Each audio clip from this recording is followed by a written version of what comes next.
আমি ঘরে বসে যদি পৃথিবী দেখতে পারি, ঘরে বসে আমি ক্লাসরুম দেখতে পারবো না কেন? ক্লাসরুম কন্ডাক্ট রেসিপ্রোকাল কিনা, শিক্ষক ঠিক মতো ক্লাস করে কিনা, ছাত্র ঠিক মতো মনোযোগ দেয় কিনা, এগুলিকে আমরা বিবেচনায় আনবো।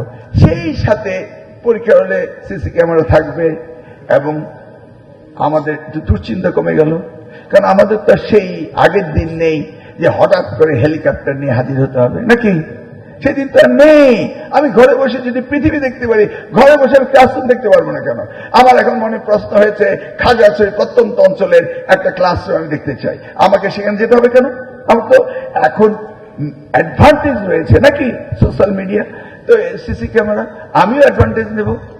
আর অপরদিকে তারাও আর এই ব্যাপারে কেউ কোন রকম কারচুপি করতে পারবে না। যে পরীক্ষার সময় বিদ্যুৎ ছিল না, সেই জন্য আমাদের ক্যামেরাগুলি অন ছিল না, যারা এটা বলবেন মনে মনে ভাববো ডাল মে কুছ কালা হ্যায়। তারপরে কিন্তু আমার ইনভেস্টমেন্ট শুরু হয়ে যাবে আপনার দিকে।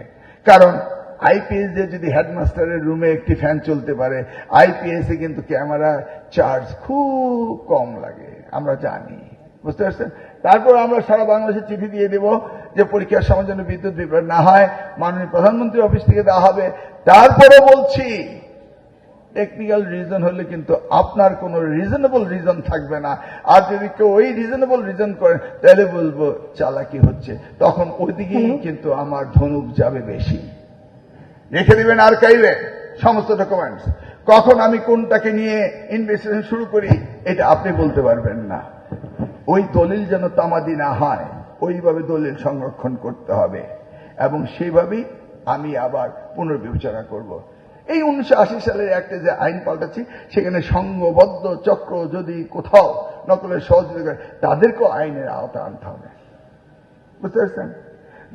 এখন বাথরুমে যদি নকল থাকে, আমরা কাকে ধরবো? কারণ সচিবকে ধরবো? আমাদের শিক্ষার্থীরা তো করেনি। সার্টেইন দুই একজনের জন্য সকলেই দোষী সাব্যস্ত, এটা না। তাহলে সকলের দোষী সাব্যস্ত করার দরকার নেই, একজনকে করে দিই, কেন্দ্র সচিব, নাকি? কি রাগ করলেন? একজনকে তো জবাবদিহিতা করতে হবে, হ্যাঁ?